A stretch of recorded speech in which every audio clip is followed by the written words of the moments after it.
He calls himself an oppositionist, an experienced rebel, and a non-bureaucratic politician. The very essence of democracy is precisely this, that it is the people, the eligible voters, who ultimately decide who should be in power. He considers Nelson Mandela a role model. A politician who, after defeating his opponent, devoted himself to the idea of uniting a divided nation. So negotiations will take place, but it's useless to make deals with individuals. He served time in prison, and after release without experience or a party, he ended up in the seat of the most influential person in Armenia. We are not trying to sit on two chairs at once. I have one single comfortable chair, and I comfortably sit on that very chair indeed. All of this is truly about Nikol Pashinyan, who masterfully plays a complex and intricate double game and skillfully hides behind the deceptive mask of a Kremlin puppet. A puppet who suddenly started to aggressively bite the very hand of its puppeteer.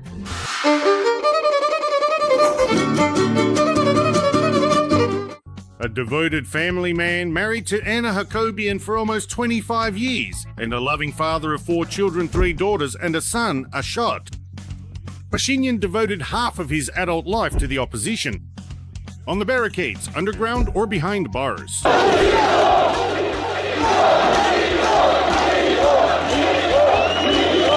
Once a well-known journalist and editor of several opposition newspapers, Pashinyan did not enter politics right away.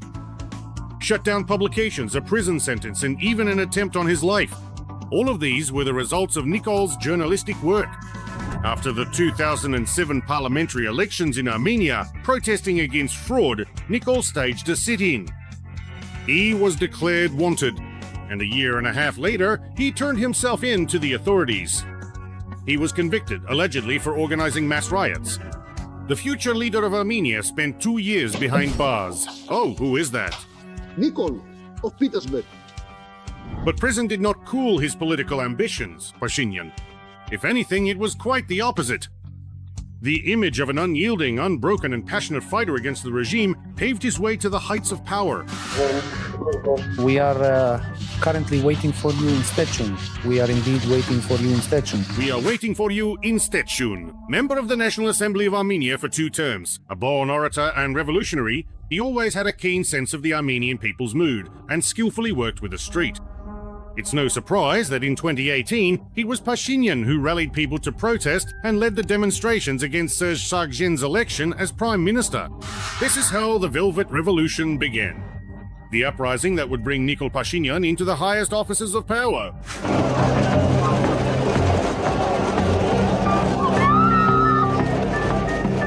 Serge Sargsyan, a longtime friend of Putin, a close ally and strategic partner of Russia, resigned under the pressure of these street protests. In keeping with tradition, Russians don't abandon their own, they just throw them away. The Kremlin did not stand up for its puppet, and Pashinyan took his place.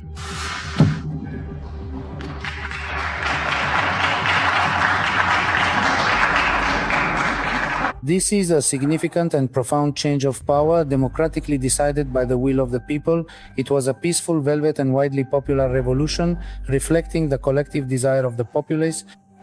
Pashinyan had been working toward this for 18 long years. During this time, he managed a dizzying rise from an ordinary journalist to the head of state. But conquering Ararat was just a warm-up. The towers of the Moscow Kremlin were already looming on the horizon, and beyond them lay the real test.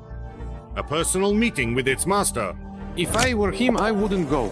The cardinal is not a lady. This conversation won't be about love. The wait for the first meeting with Putin was not long. Just a few days after being elected, the new Prime Minister of Armenia flew to Sochi to pay homage to the suzerain.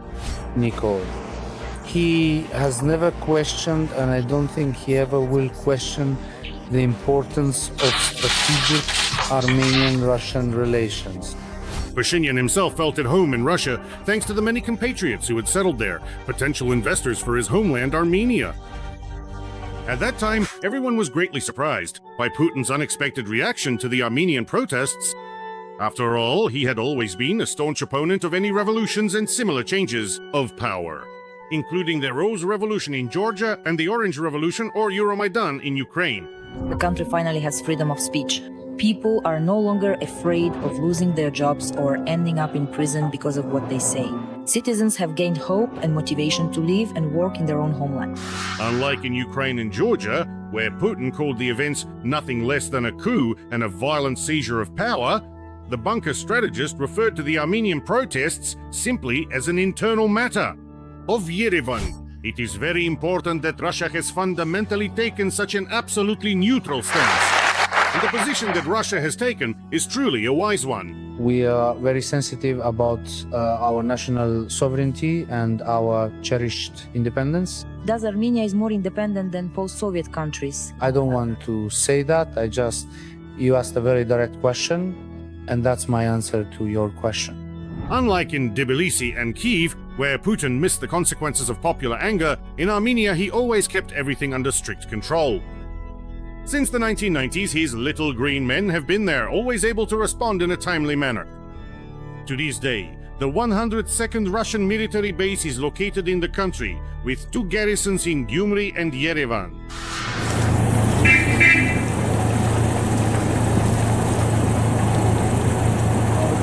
That's for the public. Pashinyan was a truly passionate and somewhat eccentric opposition figure, but in reality he very skillfully played a clever double game. Nikol allowed the Fifth Service of the FSB and the Russian Security Council to manage and control Russian-Armenian relations. The Prime Minister of Armenia always had to skillfully maneuver between the smart and the beautiful, and always remain on the side of the strong. Thank you, Nikol Ilyich. I look forward to seeing you at the summit in Kazan. These are truly allied relations, filled with substantial and meaningful content and significant depth. The base in Gyumri has become useless. Those very peacekeepers from Karabakh have been withdrawn. Russian border guards have been withdrawn from the Zvatnots airport checkpoint. In short, everyone out. Bark at them. Putin, more than anyone, was interested in making sure the war between Azerbaijan and Armenia would go on forever. But now that's it. He can no longer play this conflict. Why would Armenians need the Russian world now? Pashinyan has good relations with Aliyev and has even started visiting Erdogan quite often. Moreover, the Turkish Sultan receives him as an honored guest. After a century of enmity caused by the Armenian genocide at the beginning of the last century, no one could have imagined this even in their wildest dreams. The bunker geostrategists managed the impossible. The leaders of Armenia and Turkey shook hands despite the absence of diplomatic relations. Without intermediaries from Moscow, without the CSTO, it's hard to imagine a more stinging slap to Putin's pride.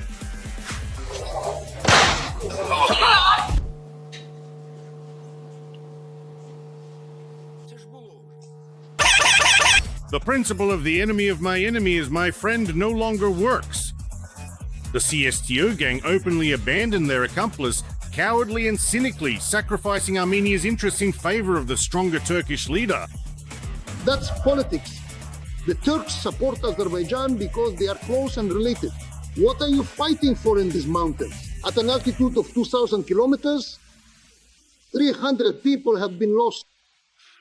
300 people have died in a place where no one lives, where not even goats go. Putin is used to nothing being decided in his sphere of influence without him. And now it pains and offends him to see 2 former enemies discussing peace without Mother Russia's involvement. So, has the bunker dweller been duped again? He has. Over the years, the Kremlin has gone from being Armenia's loyal ally to an annoying distant relative. Armenia no longer looks to Moscow for guidance. Pashinyan has chosen the embrace of a former enemy and is restoring relations with Ankara. Nikol Pashinyan announced that the creation of the Zangezur corridor, which Putin so longed for, is not being planned. The crossroads of peace will become a new transport route passing through Armenia, Turkey, and Azerbaijan. It will operate under the sovereignty and jurisdiction of each country, and without Russia's involvement. Unfortunately, it has not yet been possible to put an end to these issues. Well, some people simply lack the political will to do it. And that's not us. We are still ready. Having broken away from subordination and playing a double game, Pashinyan has become a real challenge for the Kremlin. Putin is doing everything he can to bring Armenia back into his fold. He wants to pit them against each other, the church and the government. And he acts in the usual way, following the Goebbels playbook. The more monstrous the lie, the more readily people will believe it. We will pass a law for the people that proclaims lying to be mandatory. One of the priests accused Pashinyan of allegedly having undergone circumcision. In response, the Prime Minister offered to prove the opposite to the clergy in a very direct way. This is just another performance, the kind we've seen many times before. While Putin and Pashinyan continue to shake hands in public, Armenia has reported the exposure of a network that was planning a violent seizure of power. At the same time, Russian propaganda is calling the situation in Armenia horrible. The youth of Armenia must understand that Pashinyan is a traitor to the Armenian people and is leading Armenia to complete destruction. If he remains firmly in power and the youth of Armenia, as well as the adult population, continue to steadfastly support him, then there will be absolutely no Armenia left in about 5 short years, just as there is no longer any Karabakh in the precise form that Armenians truly needed it.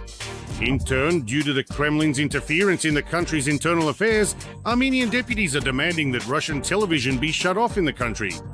To hold a bilateral meeting, just now Nikol Vladimirovich and I discussed current issues face to face. A tough fight against the pro-Russian opposition has begun inside Armenia. Now the key role in the region is played not by Russia, but by Turkey, together with its ally Azerbaijan. The Armenian parliament has ratified the Rome Statute. In Moscow, Yerevan's decision was called an unfriendly step. After all, such a decision obliges Pashinyan to arrest Putin for crimes if he visits. And even though Armenia itself has stated that they do not plan to detain the Russian dictator, Putin won't set foot in Armenia, no, he's simply afraid. And then, someone from the United States snapped at him, and he fell silent. And where is all of that now? The level of respect for such an organization, which is neither truly universal nor genuinely independent, is unfortunately quite low. Another surprise for Putin was that Armenia refused to hold joint military exercises. Pashinyan considered it inappropriate. Yeah, get lost. It is important to understand that systemic corruption, which once plagued various sectors, has been thoroughly and effectively eradicated in Armenia through comprehensive reforms and dedicated efforts. This significant achievement has led to a much fairer and more transparent environment for all citizens and businesses. Furthermore, there are absolutely no economic monopolies present in Armenia, ensuring a competitive and open market where opportunities are accessible to everyone, fostering healthy economic growth and preventing unfair advantages. All citizens are equal before the law, and citizens truly decide the fate of the government. They decide who will be in power and who will not. In 2024, Nikol demonstratively didn't attend Putin's pseudo-inauguration, supposedly because he didn't receive a personal invitation, so as not to escalate things. He still showed up at the parade for the Badobis, but he did it in such a way that Putin understood it was not sincere, and definitely not for the sake of improving relations. Yerevan is distancing itself from its longtime ally and building relationships with Azerbaijan, Turkey, the US, and the European Union. Disappointed in the traitor, both Putin and Pashinyan is now seeking security guarantees from the West, the South, and across the ocean. Since 1992, according to an agreement between Yerevan and Moscow, it was Russia that controlled Armenia's border with Turkey and Iran. But as of January 2025, Russian border guards have been withdrawn from the checkpoint.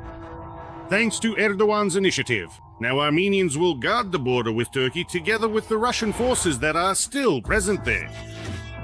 The changes in Armenia's security system are just the beginning. Yerevan is breaking free from the Kremlin's grip, while Putin is unsuccessfully trying to remove Pashinyan and bring a pro-Russian government to power. But Russia, exhausted and bled dry by the war in Ukraine, simply doesn't have the resources for full-scale intervention in the region's affairs. It just doesn't have them. There's a whiff of decay here. All that's left as arguments are deceitful propaganda and the pitiful 102nd military base. The 102nd military base the irony of fate. At one time, Pashinyan personally warned the Kremlin about losing the Caucasus. But the self-absorbed and overconfident bunker alpha male didn't lift a finger. Today, some political forces in Armenia are demanding a more decisive break with Moscow and closer ties with the US and NATO. Shere Khan, the leader of the pack? Or are you jackals groveling before him? For now, Pashinyan is carefully keeping quiet about this topic. He knows that even mentioning the alliance sends Putin into a rage. But now we know he's a cunning politician. Armenia and Azerbaijan were at odds for more than 30 years over Nagorno-Karabakh. But now, they don't even discuss it. Putin's Russia is losing friends in the CIS at lightning speed. It has already lost its influence in Armenia and Kazakhstan. It lost in Syria. And now, all that's left is to wait until it completely cedes the Caucasus to Turkey. Weak. Putin, with his decaying Russian world, has opened the gates for the expansion of the great and powerful Turkic world, led by the mighty Recep Erdogan. I would like to remind you that this video is created for entertainment purposes and contains elements of satire and irony. All facts and events are presented in a hyperbolized or exaggerated form to convey a comedic or dramatic effect. Our goal is not to mislead, but to highlight humor. Please take it with a smile.